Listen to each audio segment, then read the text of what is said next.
Wonder Woman is the latest addition in the DC Extended Universe, and I personally see Man of Steel. I've seen Batman v Superman. I unfortunately saw Suicide Squad.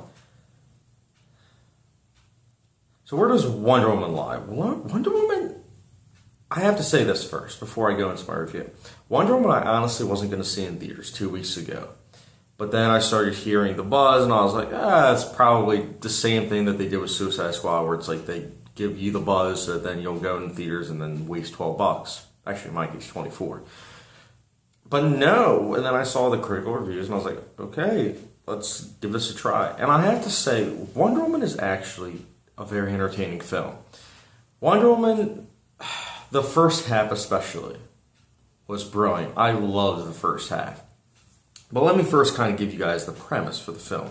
Basically, Princess Diana is a strong-willed girl. She doesn't really listen to anyone. She's trained by Robin Wright's character. And Steve, played by Chris Pine, his plane crashes into the water of this paradise that Princess Diana lives in with all these females.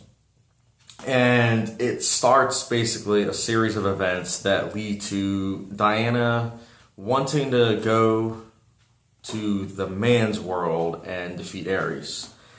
And, let me first go right into the positives. Gal Gadot is brilliant as Wonder Woman. I really was impressed by her performance. It was very natural, and it shows that it wasn't just a fluke with her big action scene at the end of Batman v Superman. Like, she did a good job with this film. Chris Pine had a lot of witty one-liners I liked. He did well in this film, I thought. I liked also that I saw Ewan Brenner and a couple other faces in this film that I've seen in other films, and I'm like, oh yeah, I've seen this person.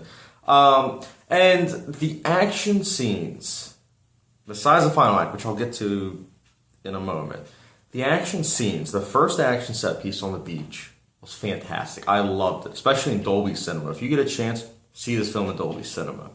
The second action set piece in No Man's Land, oh my goodness, it was brilliant. I loved every second of it. The sound design of this film is fantastic. Like, this is definitely one of those films where you would want to get on Blu-ray so you could show it off to your friends with how great it sounds.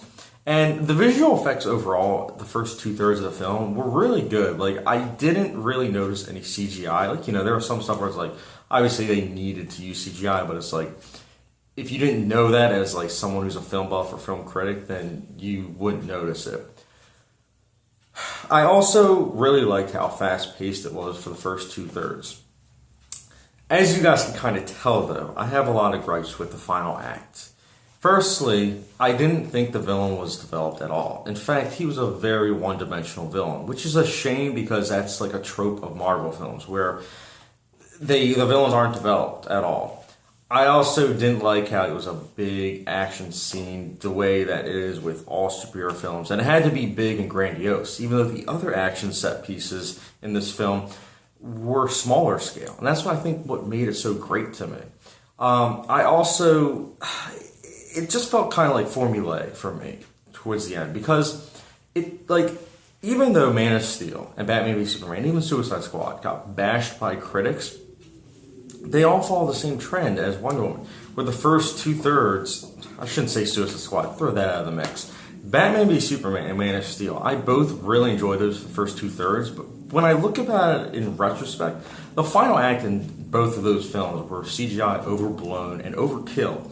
And with Wonder Woman, I dare say it's the same thing. It almost ruined the overall effect of the film for me. But it was still very entertaining, the overall arc of the film, and I was able to look past it because of how they developed the characters in the first 2/3. And overall, the fact that this is the first good female-driven superhero film. You can't really say it about Catwoman because Catwoman was played by Halle Berry and Elektra. We won't even get into those films. So it's the first good superhero film that's driven by a female. And props goes to the director, Patty Jenkins, who did the movie Monster, which is a great independent film. Check it out if you can. But anyways, guys, overall, Wonder Woman gets a 4 out of 5 star rating from me. I would definitely recommend you check it out, especially in Dolby Cinema, if you get a chance. Is it the best superhero film ever? No. Is it a very entertaining piece of cinema? You betcha. Definitely check it out. And just remember, first two-thirds for me, a lot better. And guys, if you have seen this film, comment section down below. And as always, thank you very much for watching. Catch you guys later.